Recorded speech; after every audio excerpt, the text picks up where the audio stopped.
Ao longo desses anos, eu sempre preguei essas duas realidades impactantes, né? Que a nossa fé tem que crescer muitíssimo.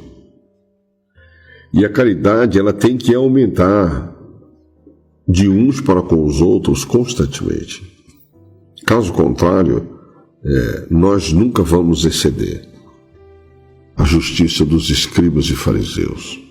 As pessoas que não se importam com essa realidade são aquelas que acreditam que uma vez salvo, salvo para sempre, e não procuram evoluir, progredir na fé, na caridade.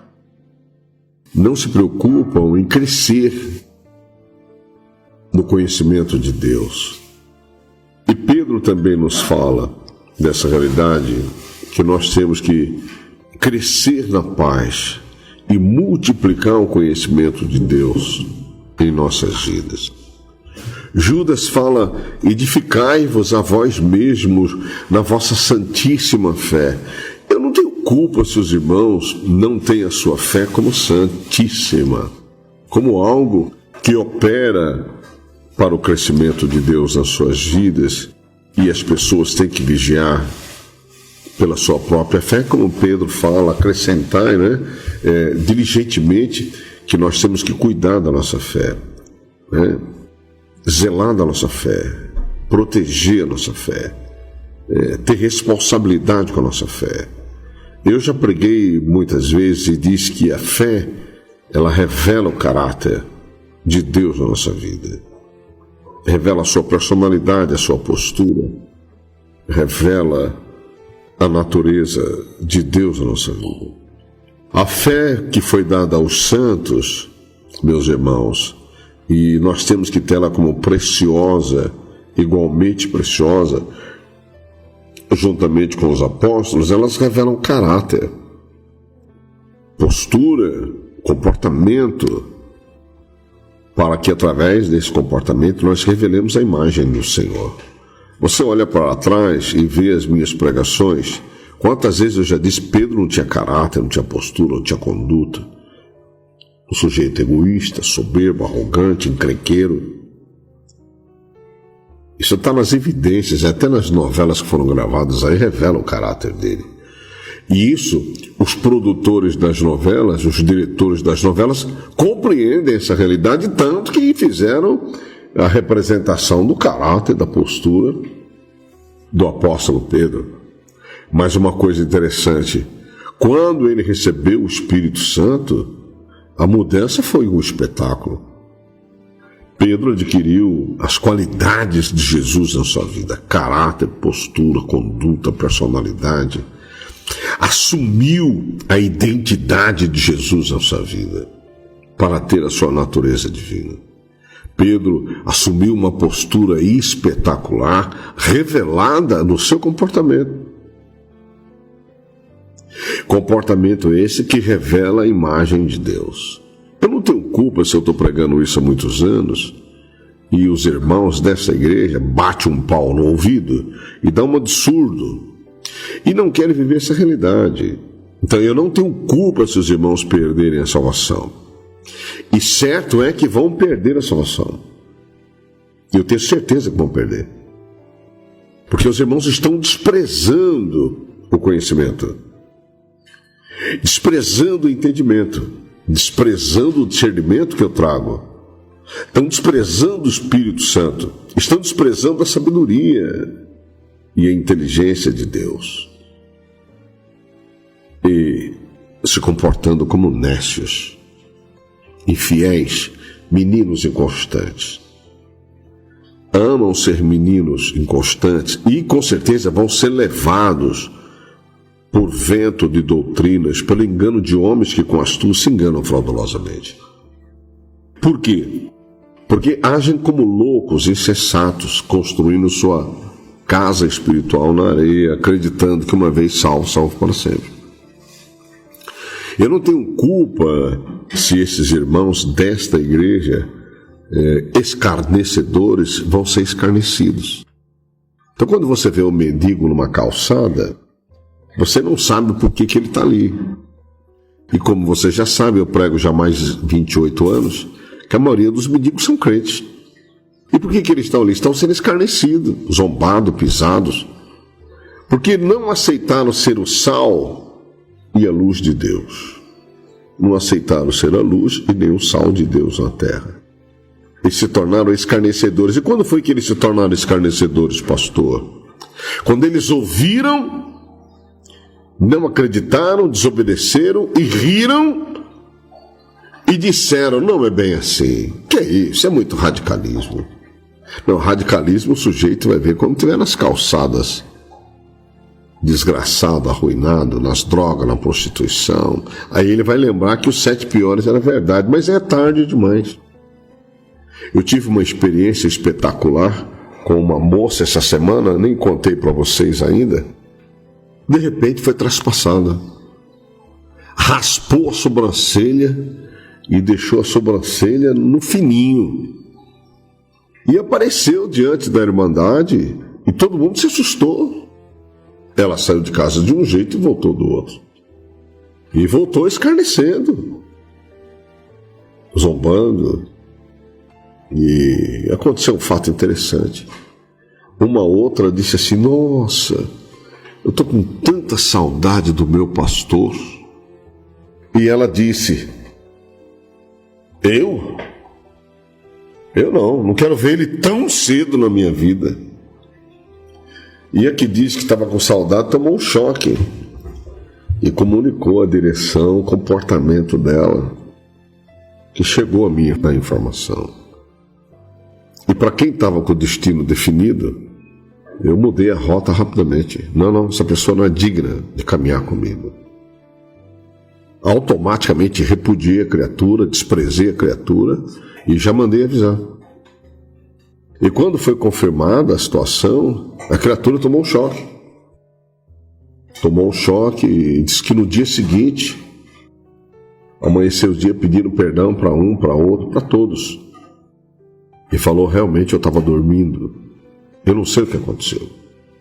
E ao pedir perdão ali, não sei se quebrantado ou não, ainda vou levantar essa situação, aquela que disse que estava com saudade de mim relembrou: você estava tão traspassada que eu disse que estava com saudade do meu pastor e você disse: não, eu não quero ver ele tão cedo. Ela disse: não, eu nunca disse isso. Aí a outra disse: não, falou sim. Foi por isso que eu comuniquei à direção. Falou sim, mas eu não lembro o que eu disse. Então eu volto a repetir: por que as pessoas não lembram? Porque elas estão possuídas. Elas estão possuídas, completamente possuídas, para elas se tornarem fracassadas, inúteis para Deus, usadas pela serpente, possuídas pela serpente, hipnotizadas, magnetizadas, enfeitiçadas, encantadas, e não sabem o que estão fazendo. Então eu não tenho culpa que as pessoas não estão ouvindo a minha pregação ultimamente em declarar que, preste bem atenção, quem é sujo, e as pessoas não entendem o que significa quem é sujo, é sujar a sua imagem mais ainda, sujar a sua reputação mais ainda, sujar o seu comportamento mais ainda. Quem é imundo, seja mais imundo ainda. Então eu estou dizendo: quem é falso, dissimulado, seja mais falso e mais simulado ainda. Quem é mentiroso, fingido, descarado, sem vergonha, seja mais mentiroso ainda, mais fingido, mais descarado, mas sem vergonha ainda. Esse é o tempo final. Eu estou pregando isso com muita veemência. Então eu estou dizendo assim: quem é soberbo, arrogante, presunçoso, altivo, seja mais ainda, querido. Por favor, aumente mais a sua desgraça, a sua ruína e a sua condenação. Eu estou falando: quem é cheio de amargura, ressentimento, mágoa, tristeza, já ouviu demais a minha pregação e não deu crédito, seja mais ainda cheio de amargura, ressentimento, mágoa, tristeza, rancor, seja mais ainda. Quem é vingativo, entendeu? Caluniador, difamador, seja mais ainda. E para acrescentar, quem é prevaricador, iníquo, impiedoso, perverso, seja mais ainda. Seja mais ainda. Quem é desobediente, insubmisso, incrédulo, seja mais ainda. Então, meus irmãos, criei filhos e exalcei-os, mas eles prevaricaram contra mim. Seja mais prevaricador ainda. Desconheça Deus mais ainda. Não se importe de ter conhecimento mais ainda. Quem é uva brava ou braba, como você quiser, seja mais ainda. E para encerrar, meus irmãos, quem é joio, que vive no olho por olho, dente por dente, mão por mão, pé por pé, queimadura por queimadura, que só ama os que lhe amam e aborrece o próximo, aborreça mais ainda e seja joio mais ainda. Quem produz espinhos e abrolhos, produza mais ainda, para queimar eternamente no lago de fogo. E lá vai lembrar que um dia teve um pastor com um entendimento espetacular, com sabedoria, com inteligência, com discernimento, com o conselho de Deus, com a autoridade do Espírito Santo, mas você não quis. Vai queimar para sempre, eternamente. Agora, meus irmãos, quem é humilde e manso, seja mais ainda. Quem é obediente, submisso,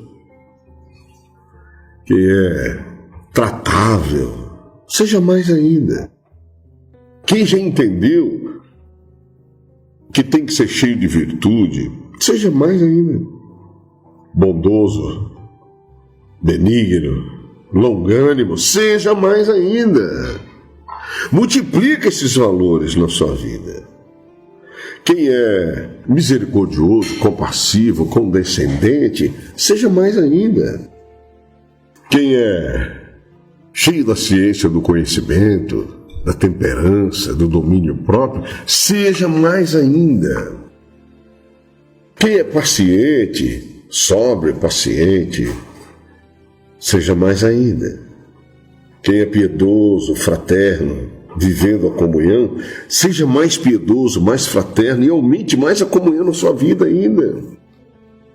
Quem tem buscado a caridade, praticado ela, pratique mais ainda a caridade para que no dia do juízo você tenha confiança. Quem ama perdoar, que é zeloso, cuidadoso, responsável, digno, seja mais ainda zeloso, cuidadoso, responsável, assíduo mais ainda. Quem ama a verdade, ama a justiça, ame mais ainda. Quem ama o trato, meus irmãos, a piedade, ame mais ainda. Então, nós já chegamos no fim. É a separação entre o joio e o trigo, é a separação entre os prevaricadores e aqueles que são submissos a Deus. É a separação. As uvas bravas, elas têm que ser descartadas. Elas não servem. Os que produzem espinhos e abrolhos não servem. A palavra está aí, eu prego há muito tempo. Então, eu não tenho culpa se as pessoas não querem viver santificados na sua santíssima fé. Não edificam a vós mesmos, né? Não examinam a si mesmos para ver se Cristo está em vós, se não é que já estão reprovados. Eu não tenho culpa. Eu não tenho culpa que o sujeito se esqueceu de onde Deus tirou ele. E lhe deu a oportunidade de viver a sua graça multiplicada. E veio a lei para que a ofensa abundasse. Se o sujeito ama a lei e quer que a ofensa abunde na sua vida, eu tenho culpa. Eu não conheço ninguém que prega isso. Quem prega sou eu. O único pastor no Brasil que prega dessa maneira sou eu. Se não no mundo. Eu sou o único que prega que a graça veio abundantemente da parte de Deus para perdoar todo o pecado da humanidade. Aonde abundou o pecado, onde abundou a soberba, a arrogância, a presunção, onde abundou as obras da lei, superabundará as obras da graça, da misericórdia, compaixão, piedade, bondade, longanimidade, paciência, mansidão, temperança de Deus. Mas eu não tenho culpa que o sujeito não se importa de ter conhecimento dessa realidade, e ele quer que continue multiplicando na sua vida e abundando a ofensa da lei. a ofensa do pecado. Então aquele que abunda o olho por olho, o dente por dente, o mão por mão, o pé por pé, a ira, a cólera, abunde mais ainda. Abunde mais ainda o seu ódio, a sua ira, a sua raiva. Abunde mais ainda. Lá no inferno você vai lembrar que teve um pastor que pregava, que instruía e ensinava, que Deus não imputa nenhum pecado sobre a raça humana, mas a raça humana ama a morte e faz dela sua amiga, sua companheira. E se entrega à morte, abraçada com Satanás e a serpente, andando de costas sem olhar para trás, para não ter que ver o sacrifício da cruz. E a obra da cruz, que é a obra da paciência, da piedade, da fraternidade revelada na cruz e, sobretudo, da caridade que venceu principados e potestades lá naquela cruz. E pelo perdão triunfou sobre a morte, sobre a lei e sobre os principados e potestades. Eu não tenho culpa se você não quer viver essa realidade. Então, boa viagem para a glória de Deus se você multiplicar a fé e evoluir na piedade, na fraternidade, na caridade, crescendo em graça, crescendo no amor, no zelo, no cuidado, crescendo na piedade e na caridade. Boa viagem para a glória celestial. Mas se o seu negócio é ser cada vez mais soberbo, arrogante, presunçoso, altivo, irado, boa viagem para o inferno também. Mas eu não posso ir com você, e ter certeza que Jesus também não vai com você. A decisão é sua.